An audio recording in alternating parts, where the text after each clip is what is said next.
Pemirsa, rumah tangga Rizal Gibran dan Maisarah Nurzaka alias Sarah tengah diguncang prahara. Baru 1 tahun menikah, Rizal diduga melakukan tindak kekerasan dalam rumah tangga alias KDRT kepada istri yang dinikahinya 22 Februari 2022 itu. Didampingi kuasa hukumnya, kemarin siang Sarah mendatangi Polda Metro Jaya untuk melaporkan Rizal. Ya, KDRT dialami Sarah rupanya sudah dilakukan Rizal sejak awal pernikahan. Bahkan di masa bulan madu, Sarah mengaku sempat mengalami lebam akibat kekerasan yang dilakukan Rizal. Tak hanya mengalami kekerasan fisik, Sarah kabarnya juga mengalami kekerasan verbal. Lantas, apa alasan Rizal melakukan KDRT kepada Sarah? Benarkah Sarah juga mengalami kekerasan seksual? Ya, kebetulan hari ini saya mendampingi klien saya yang bernama Mbak Sarah.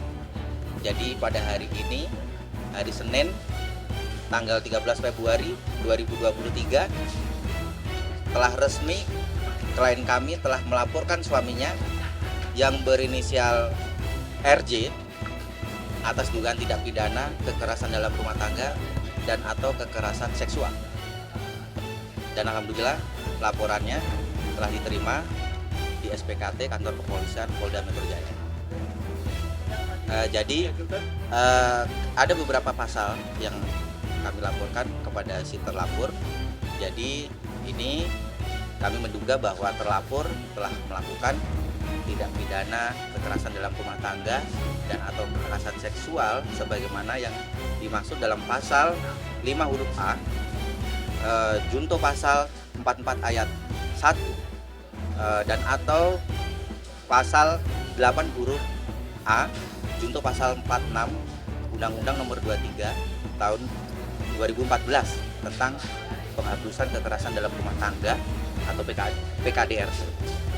Ancamannya maksimal 12 tahun dan minimal 5 tahun.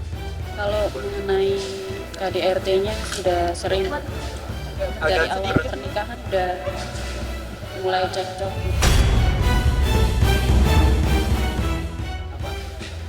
Ya, ada kekerasan verbal juga. Waktu itu tangan saya sempat dislok, tapi kejadiannya bukan di sini, di Lawan. Banyak sih. Berapa kali? Kekerasan ya sekitar lebih dari 3 kali. Bukan karena Pemicu dari kejadian itu sendiri apa, Mbak? ya masalah-masalah sepele sih sebenarnya. Salah satunya sih mengenai dia yang sering pulang malam gitu. Diprotes sama Mbak Sarah. Dan mengenai kekerasan seksual itu yang saya nggak terima. Dan mengenai kekerasan seksual itu yang saya nggak terima.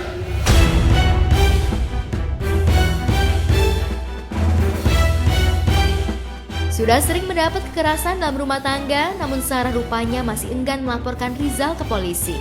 Bukan karena Sarah bucin kepada Rizal, namun nyatanya Sarah takut lantaran Rizal selalu mengancam akan melakukan menyakiti dan mempermalukan Sarah bila buka mulut terkait konflik rumah tangganya. Tapi benarkah Sarah terinspirasi oleh keberanian Vena Melinda yang berani melaporkan Ferry Irawan atas dugaan KDRT? Sering. Seperti apa, Mbak? Ya seperti kamu kalau ngomong sama orang tua kamu harus pukul. Itu sering kayak gitu.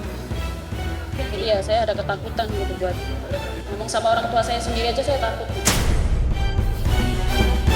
Salah satunya bekas pukulan karena gini, yang tadi saya sampaikan bahwa di bulan Maret 2022 itu kan terlapor ini mengajak klien saya untuk berhubungan suami istri ya.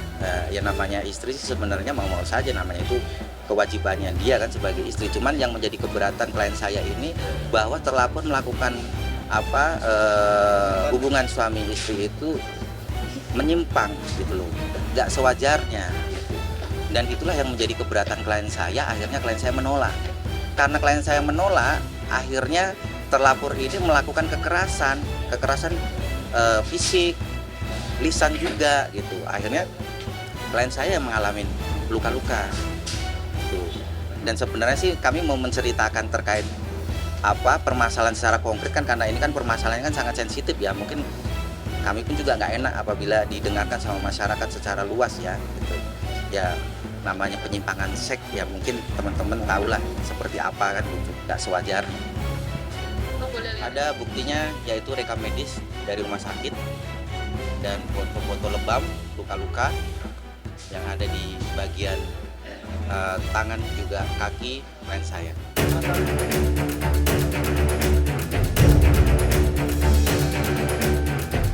Memilih bertahan dan tak melaporkan KDRT yang dilakukan Rizal, Sarah berharap jika suaminya sadar dan berubah, namun nyatanya pelakuan kasar Rizal rupanya semakin menjadi lantaran akhir-akhir ini Rizal yang sering keluar malam dan selalu pulang dalam keadaan mabuk. Perilaku Rizal yang sering pulang dalam keadaan mabuk rupanya memicu pertengkaran di antara mereka hingga sering melakukan kekerasan kepada Sarah. Lantas bukti-bukti apa saja yang dimiliki Sarah untuk bisa memenjarakan Rizal? Ya, di dalam badan klien saya ini di bagian tangan juga kakinya ada lebam-lebam. Selain tangan, punggung mungkin ada? Enggak cuma tangan sama kaki dong. Jadi alasannya dia sering pulang malam itu dalam keadaan mabuk. Itu saya tanya juga dengan baik-baik ya. Tapi dia tahu sendirilah kalau orang terpengaruh sama alkohol itu kan pasti kalau ditanyain walaupun itu tanya baik-baik ya pasti nggak terima gitu. Jadi akhirnya ya itu terjadi KDRT. Seminggu mungkin 2 kali.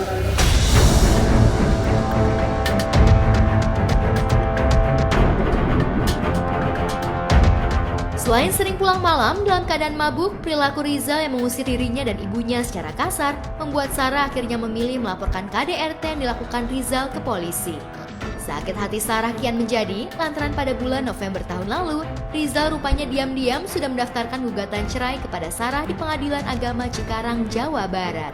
Sarah pun hingga kini tak habis pikir apa alasan Rizal ingin menceraikannya. Padahal selama ini dirinya lah yang selalu mendapat kekerasan dari sang suami. Karena ya perlakuan dia yang nggak adil gitu. Jadi sebelum saya keluar dari rumah itu kan dia ngusir saya ya, dan ngusir orang tua saya juga. Itu yang buat saya benar-benar saya harus lanjutin ini ke tanah. Ya udah sih, udah berjalan Sejak perceraian. iya. Di Pengadilan Agama Bekasi ya? Cikarang Udah yang berapa sudah? udah Ya saat ini sedang berproses Iya. sih, mengikuti tahapan hukum acaranya di sana. Ini ya apa sih? Ya ada beberapa lagi tahapan lah yang mungkin harus dilalui.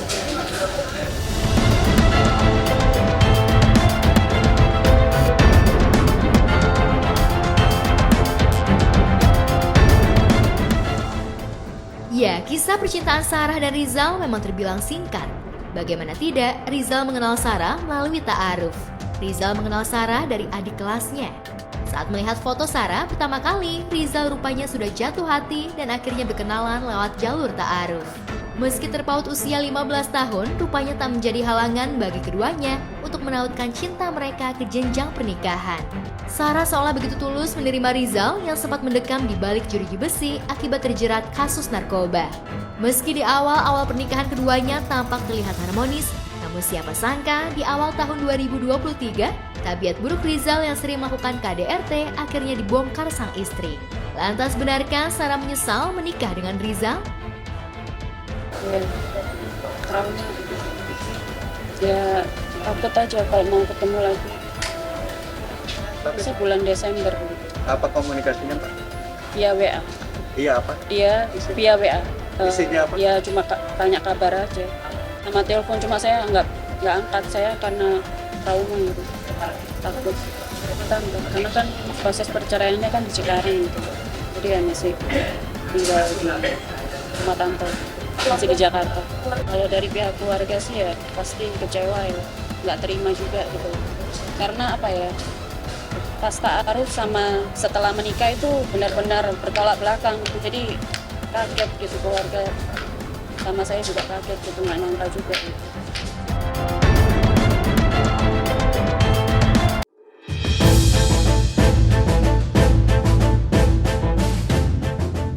berbeda dengan Sarah, tepat di hari kasih sayang 14 Februari, Vena Melinda yang juga menjadi korban KDRT yang dilakukan oleh sang suami Ferry Irawan kemarin terlihat mendatangi Komnas Perempuan. Vena yang datang ditemani Roro Fitria sahabatnya ingin mengadukan dan berkonsultasi kepada Komnas Perempuan terkait nasib dirinya yang mengalami KDRT. Vena berharap kedatangannya akan mendapat pencerahan dari Komnas Perempuan.